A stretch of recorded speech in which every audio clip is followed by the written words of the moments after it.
It's time for another exciting, enthralling, stupefyingly monotonous, and entirely unnecessary episode of TV Chinwag. Please welcome your hosts with them, Ryan and Jules. Hello everybody, welcome to episode 29 of TV Chinwag. My name is Ryan, and with me, as always, is my co-host, a woman so nice, we record her part twice. Hey, Jules. I know you really didn't have technical difficulties. You just wanted to speak to me again. Good morning, Ryan. Good morning, Jules. We've got some TV to talk about. We've got Awesome. two wonderful shows we're going to be reviewing. We've got a bit of a theme in this week's episode, I think. It's all about perception and memory. So I feel sort of we've got something going there with The Missing and The Affair.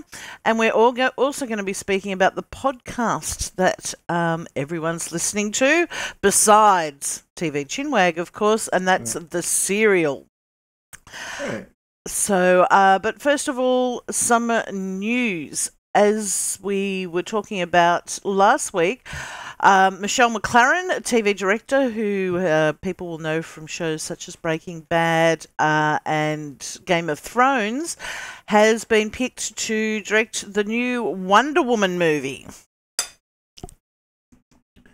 I mean, I think that's great. I think Michelle McLaren's awesome. She's a Vancouver girl, so I can't say anything bad. I mean, I think she worked and grew up here or something. She worked in the X-Files here as a producer.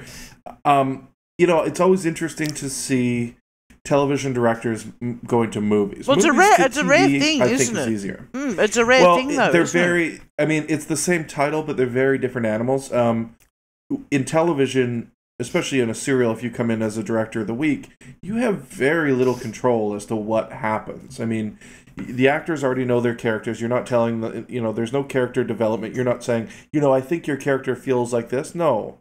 No, I've been doing it for 100 episodes. Exactly.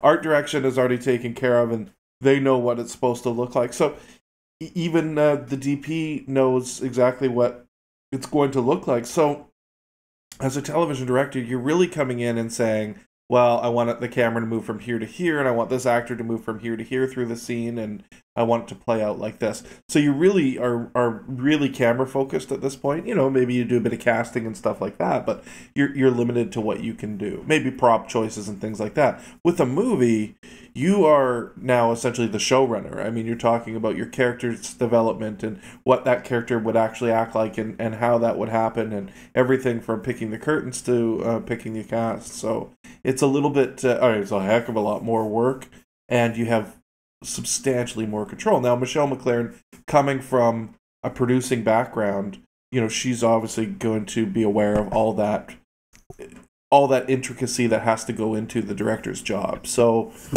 yeah, I mean, I think that could be really fantastic. And we don't know.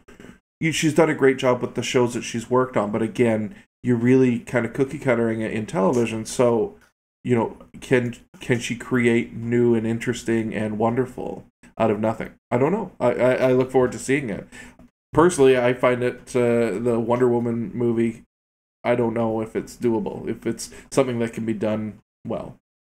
I think anything can be done well. I also think anything can be done badly. So except for an X-Men movie. Oh, Ryan. I know.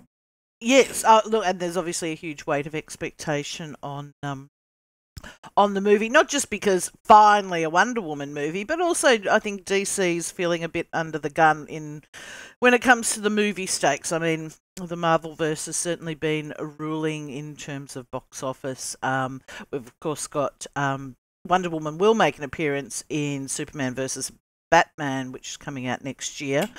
Oh God! But yeah, they've got there's a lot of pressure on the DC movieverse at the moment, and extra so on Wonder Woman. But look good on Michelle McLaren, and if it doesn't work out and if she doesn't like it, I am sure there will be many TV shows that are happy to have her back. Yeah. Now, last week we reviewed Constantine. Yes. Speaking of Constantine's DC, isn't it? Yes. Yeah. Speaking of DC, and based on the Hellblazer comics, and unfortunately, we were raving about Constantine and how it had a little bit of a rocky start, but it had was just around episode 4 and 5 was really starting to find its feet. But it was announced this week that they're not extending the initial 15-ep order of the first season. As often you get new shows, they'll be given a sort of a half-season run, and normally you expect around this time that they'll then say, oh, yes, you're wonderful, go and do 22 eps. That hasn't happened with Constantine. Is this a death knell, Ryan? It very well could be. I mean, it's really close. And the make or break is going to be the reviews, is going